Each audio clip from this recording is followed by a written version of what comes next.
Back to the channel. This is Roli Verma. So आज की ये video class 12th ISC board 2025 students के लिए बहुत ज़्यादा इंपॉर्टेंट होने वाली है, क्योंकि इस वीडियो में हम डिस्कस करने वाले हैं आपके कल के एग्जाम की। ठीक है, सो हाँ, कल है 14 फेब। वैलेंटाइंस डे की बात नहीं कर रही हूँ, आपके एग्जाम की बात कर रही हूँ। ठीक है, तो कल आपका एग्जाम है और उसके बारे में मैं कुछ इंपॉर्टेंट चीज़ें आपको बताऊंगी इंग्लिश लैंग्वेज में। ठीक है, जो भी इंपॉर्टेंट चीज़ें हैं, जैसे कौन कौन सी इंपॉर्टेंट कॉम्पोजिशंस हैं, directed writing and all the things. कुछ बहुत इंपॉर्टेंट टिप्स मैं आप सभी के साथ आज शेयर करूंगी, जो बहुत हेल्प करेंगी आपको कल आपके एग्जाम में बहुत अच्छा आप स्कोर कर सकते हैं, काफी अच्छा। ओके, सो स्टार्ट करते हैं। देखिए, सबसे पहले बात करते हैं इंग्लिश लैंग्वेज का। जो आपका पेपर है वो आपको पता है कि 80 मार्क्स का होता है। ठीक है, आपका पेपर 80 मार्क्स का होता है। ठीक है, तो सबसे पहले हम क्वेश्चन फर्स्ट की बात करते हैं। देखिए, क्वेश्चन फर्स्ट में आप सबको पता है कि कॉम्पोजिशंस आते हैं। हालांकि आपने 11th का अपना पेपर दिया होगा तो आपको आइडिया होगा कि लगभग वैसा ही पेपर आता है, कुछ खास चेंज नहीं आता है। ठीक है, और मैं बात करती हूँ स्पेसिमेन पेपर की, तो उसको भी एक बार प्रैक्टिस करिए। जो क्वेश्चन वहाँ पे दिए हुए हैं उनको सॉल्व जरूर करिए, क्योंकि वो बहुत इंपॉर्टेंट है कल के एग्जाम के लिए और बहुत हेल्प करेंगे आपको। ठीक है, तो सबसे पहले देखिए कंपोजिशन किस तरीके के आते हैं। पहला तो आपको डिस्क्रिप्टिव कंपोजिशन मिलता है, नरेटिव मिलता है, आर्गुमेंटेटिव मिलता है, डिस्कर्सिव टॉपिक्स मिलते हैं, reflective composition and short story, जो कि ओरिजिनल होनी चाहिए, ओरिजिनल शॉर्ट स्टोरी। ठीक है, ये जो कंपोजिशंस होते हैं ये लगभग आपको 400 टू 450 वर्ड्स में लिखने होते हैं। अब मैं बात करूं मतलब इन सभी में से सबसे इजी कौन सा पड़ता है, तो नैरेटिव हो गया, डिस्क्रिप्टिव हो गया और आर्गुमेंटेटिव हो गया। ये तीन काफी आसान रहते हैं करने के लिए, बहुत इजी रहता है। जब भी आप कंपोजिशन लिखें तो आप याद रखें कि पंक्चुएशन मार्क्स कहाँ आपको कैसे लगाने हैं, सारी चीजें, और ग्रामर की मिस्टेक्स मत करिए। ठीक है, क्वालिटी पे फोकस करिए, जितना अच्छा आप लिख पाए, जितनी अच्छी लैंग्वेज आप यूज कर पाए। ठीक है, जितने अच्छे से आप सेंटेंसेस बनाएंगे, जितने अच्छे से आप पैराग्राफ मेकिंग करेंगे कंपोजिशन में, आपको उतना अच्छा मार्क मिलेगा। ठीक है, बहुत अच्छा आप स्कोर करेंगे इस तरीके से कंपोजिशन में। So always go for descriptive, narrative या फिर आर्गुमेंटेटिव कंपोजिशन, क्योंकि ये तीन सबसे आसान, मुझे तो सबसे आसान लगते थे अपने टाइम पे, सबसे आसान। ठीक है, और ये हो गया। और आपको 400 टू 450 वर्ड्स में लिखना है। कुछ बच्चों के दिमाग में सवाल आते हैं 400 टू 450 वर्ड्स समझ आता है, बट कितने पेजेस। तो देखिए, जो आपकी बोर्ड की कॉपी होती है वो उसकी लेंथ भी ज्यादा होती है, ब्रेथ भी ज्यादा होती है, तो उस हिसाब से 100 वर्ड से तो ज्यादा ही आएंगे एक पेज पे। तो मैं आपको सजेस्ट करूंगी कि 3 टू 3.5 पेजेस तो मिनिमम लिखिए ही, इतना तो जरूरी है। ठीक है, 3.5 पेजेस तक जरूर लिखिएगा कंपोजिशन। ठीक है, और टाइम भी आपको काफी मिल रहा है, 45 मिनट्स आपको मिलेंगे कंपोजिशन करने के लिए। आपकी स्पीड अगर अच्छी है तो आप बहुत अच्छा कर सकते हैं। ओके, और इजी है। नेक्स्ट हम बात करते हैं क्वेश्चन 2 की। जो क्वेश्चन 2 आता है, ठीक है, उसमें आपको दो पार्ट मिलेंगे, फर्स्ट एंड सेकंड। फर्स्ट में आपको डायरेक्टेड राइटिंग लिखनी होती है, सेकंड होता है प्रपोजल राइटिंग। डायरेक्टेड राइटिंग में भाई देखिए कौन कौन सी डायरेक्टेड राइटिंग में, एक आर्टिकल हो गया। आर्टिकल का आपको फॉर्मेट बहुत अच्छे से देखना है। ठीक है, book review, speech writing, newspaper report, statement of purpose. Speech writing आपके स्पेसिफिक पेपर में आई हुई है। ठीक है, इसका आप फॉर्मेट जरूर देखिएगा, आर्टिकल का फॉर्मेट जरूर देखिएगा। बुक रिव्यू काफी इंपॉर्टेंट है, और मैं कुछ इंपॉर्टेंट बुक्स के आपको नाम बताती हूँ। एक हो गई अमीश त्रिपाठी की बुक्स, आप लिख सकते हैं। अमीश त्रिपाठी की बुक में एक हो गई शिव ट्रायोलॉजी, ठीक है, और एक हो गई द सीक्रेट ऑफ नागाज। बहुत अच्छी किताबें हैं। मैंने अपने एग्जाम्स में यही बुक्स प्रिपेयर करी थी, बट अफसोस उस टाइम पे आर्टिकल आया था, बुक रिव्यू नहीं आया था। पर इस साल हो सकता है बुक रिव्यू आपको मिले। स्पीच राइटिंग का फॉर्मेट अच्छे से देखिएगा। न्यूज़पेपर रिपोर्ट आपके सिलेबस में इस बार है, तो उसको रिपोर्ट, ठीक है, उसका फॉर्मेट अच्छे से देखिएगा, किस तरीके से रिपोर्ट लिखी जाती है।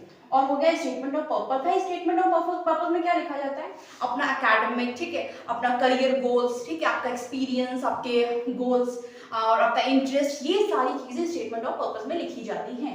ठीक है, और बुक रिव्यू में एक और बुक है, ये तो अमीश त्रिपाठी राइटर है, इनकी दो बुक हो गई, Shiva trilogy, the secret of Nagas, और एक है द व्हाइट टाइगर। ये किताब मुझे तो बेहद पसंद है, मैंने ये पढ़ी थी, व्हाइट टाइगर, एक बहुत अच्छी किताब है। ये अरविंद अडीगा ने लिखी है, और इस जो ये नॉवेल है इसको प्राइज भी एक्चुअली मिला है। ठीक है, रिटन बाय अरविंद अडीगा। ठीक, ये एक बहुत अच्छी किताब है व्हाइट टाइगर, आपको विकिपीडिया पे कहीं भी आपको गूगल पे मिल जाएगी पढ़ने के लिए, और एक बहुत अच्छी है, बहुत अच्छे पॉइंट्स आपको मिलेंगे इसमें इसका। और एक तो इस बुक ने प्राइज भी जीता है, तो ये एक बहुत अच्छा पॉइंट है, आप लिख सकते हैं। आदित्य नडिगा एक इंग्लिश राइटर है, ठीक है, और बहुत अच्छी किताबें ये लिखते हैं। व्हाइट टाइगर मुझे बहुत अच्छी लगी, आप जरूर इसको एक बार ट्राई करिएगा अगर आप पढ़ रहे हैं, ठीक है। तो बुक रिव्यू के लिए आपको मैंने कुछ बहुत इजी और आसान बुक्स बता दी हैं, आपको बहुत आसान रहेगा इनको प्रिपेयर करने में, ठीक। ऑथर देख लीजिएगा, प्राइस कब मिला है, ये सारी चीजें आपको अच्छे से पढ़नी है बुक रिव्यू के लिए, ठीक है। स्पीच राइटिंग में आपको अच्छे से देखना है, स्टेटमेंट ऑफ पर्पस भी आप तो ये तो आपको अपने खुद के बेसिस पे लिखना है ना, स्टेटमेंट ऑफ पर्पस तो अच्छे से लिख पाएंगे, ठीक है। तो इनमें से आपको ये सब प्रिपेयर करना है, सबके फॉर्मेट देख लीजिएगा, बुक रिव्यू जरूर देख लीजिएगा, आर्टिकल का फॉर्मेट, स्पीच राइटिंग का फॉर्मेट, न्यूज़पेपर रिपोर्ट और बुक रिव्यू ज्यादा इंपॉर्टेंट है, ठीक है, जरूर देखिएगा।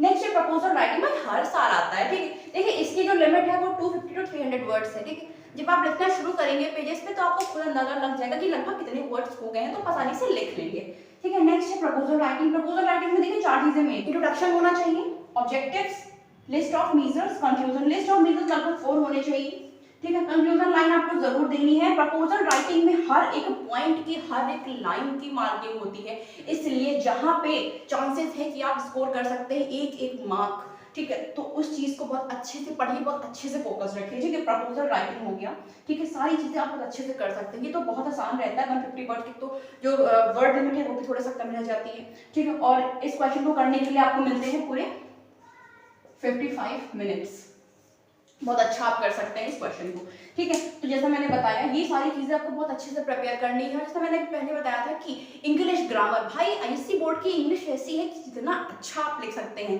बिना ग्रामेटिकल मिस्टेक्स करे, स्पेलिंग मिस्टेक्स करे, ठीक है। पंक्चुएशन मार्क्स का जहां पे इस्तेमाल करना है वहां पे अच्छे से इस्तेमाल करें, ठीक है। सारी चीजें आपको बहुत अच्छे से लिखनी है, क्वालिटी पे फोकस करिए, अच्छा जितना अच्छा लिखेंगे उतने अच्छे आप मार्क्स गेन करेंगे, ओके।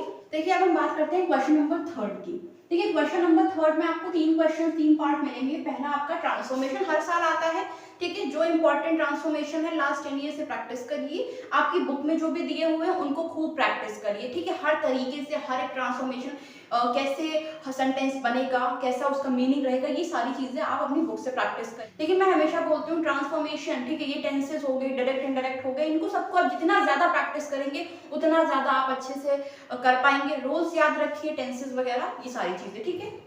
तो ये तो प्रैक्टिस बेस्ड है, जितना ज्यादा आपने प्रैक्टिस करा, और लास्ट 10 ईयर की जरूर प्रैक्टिस करिएगा। स्पेसिमेन पेपर के जरूर प्रैक्टिस करिएगा, स्पेसिमेन पेपर में हर एक क्वेश्चन को बहुत अच्छे से आपको प्रैक्टिस करना है, ठीक है, क्योंकि चीजें इंपॉर्टेंट हैं। अगर आप उसको सॉल्व करेंगे, ठीक है, तो कल जो आपका पेपर है उसको सॉल्व करने के लिए, उसको समझने के लिए आपको मदद मिल जाएगी, ठीक है, स्पेसिमेन पेपर से। इसलिए नेक्स्ट हो गया रिप्लेस द इनकरेक्ट वर्ड्स। देखिए सिंपल से कुछ सेंटेंस दिए होंगे, ठीक है, उनमें कुछ वर्ड्स दिए होंगे जो कि इनकरेक्ट होंगे, उनको आपको रिप्लेस करना है करेक्ट वर्ड से। आपको बताना है कि वहां पे उस वर्ड की जगह कौन सा सही वर्ड आएगा जिससे एक प्रॉपर मीनिंगफुल सेंटेंस बनेगा, ठीक है। नेक्स्ट पैसेज, हर साल आता है। पैसेज जो है आपका छोटा सा शॉर्ट पैसेज दिया होता है जिसमें आपको वर्ड्स फिल करनी होती है, ठीक है, वर्ड्स आपको फिल करनी होती है। तो अच्छे से पैसेज को पढ़ना है, कौन सी वर्ब लगेगी टेंस के अकॉर्डिंग आपको वो लगानी है, ठीक है। और क्वेश्चन नंबर 4 की बात करें, इसमें तो आपको एक पैसेज मिलता है जो आपको पढ़ना होता है, और देखिए उस पैसेज को आपको बहुत अच्छे से पढ़ना है, जितना आपको टाइम मिले, एक बार 2 बार, पर उसको बहुत अच्छे से समझ के पढ़ना है। अगर आप समझ के पढ़ेंगे तभी आपके लिए क्वेश्चंस हो पाएंगे, ठीक है। इस क्वेश्चन को करने के लिए आपको 40 मिनट्स मिलते हैं, ठीक है, और इन 40 मिनट्स में आपको बहुत अच्छे से इस वाले पार्ट को सॉल्व करना है, ठीक है।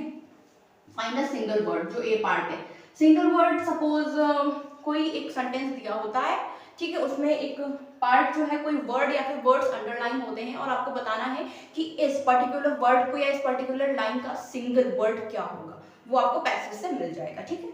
नेक्स्ट एमसीक्यूज की बात करें तो एमसीक्यूज भी कुछ इस तरीके से आते हैं। सपोज एक वर्ड दिया हुआ है अलार्म, ठीक है, अलार्म, और अलार्म पैसेज में हो सकता है ये जो अलार्म वर्ड है ये किसी और सेंटेंस के साथ यूज किया गया हो, पर ठीक है एमसीक्यू में क्या होगा, वो एक वर्ड अलार्म दिया होगा, कोई भी वर्ड हो सकता है, ठीक है, और 4 सेंटेंसेस दिए होंगे। आपको इस वर्ड का इस्तेमाल करके एक ऐसे सेंटेंस पे टिक करना है जहां पे इस वर्ड को इस्तेमाल होने से एक मीनिंगफुल सेंटेंस बनता है, ठीक, एक सेंटेंस प्रॉपर सेंटेंस बनता है, ठीक है, तो उसको आपको टिक करना है। क्वेश्चन आंसर्स 3 क्वेश्चन होंगे, 2 मार्क्स ईच, ठीक है। और ये पार्ट 100 वर्ड समरी, भाई एक बहुत इंपॉर्टेंट पार्ट है, इसमें आपको वर्ड लिमिट ध्यान में रखनी है। मैं तो कहती हूँ इसमें हमेशा बॉक्सेस बनाइए, ठीक है, हमेशा आप बॉक्सेस बना लीजिए, फिर लिखिए 100 वर्ड्स में पूरी समरी। तो कोई भी वर्ड इधर उधर होगा ही नहीं, एक्यूरेट 100 वर्ड्स की समरी आपको लिखनी होती है, तो सबसे बेटर है बॉक्सेस जरूर ड्रॉ कर लीजिएगा, ठीक है, और आसानी से आपका ये हो जाएगा। पैसेज जरूर अच्छे से पढ़िएगा, अच्छे से समझ के पढ़िएगा, हर एक क्वेश्चन को अच्छे से आपको प्रैक्टिस करना है, ट्रांसफॉर्मेशन को खूब सारी प्रैक्टिस करनी है, डायरेक्ट राइटिंग मैंने जो जो बताई है उनको अच्छे से पढ़ लीजिएगा, हर चीज़ का आपको फॉर्मेट देखना है। और जैसा मैं बार बार बोलती हूँ, ग्रामर, भाई इंग्लिश लैंग्वेज ग्रामर का पेपर है, तो आपको अपनी ग्रामर अच्छे से वहाँ पे प्रेजेंट करनी है, ठीक है, अपने पेपर में प्रॉपरली, ग्रामेटिकल मिस्टेक्स नहीं होनी चाहिए, स्पेलिंग नहीं होनी चाहिए, स्पेलिंग गलत नहीं होनी चाहिए, ठीक है, पंचुएशन मार्क्स कहाँ पे कौन सा इस्तेमाल करना है, वो सारी चीज़ें आपको बहुत अच्छे से करनी है, ठीक है। इसके ये सारी चीज़ें करने से आप बहुत अच्छा स्कोर करेंगे अपने एग्जाम में। So all the best for your exams, okay.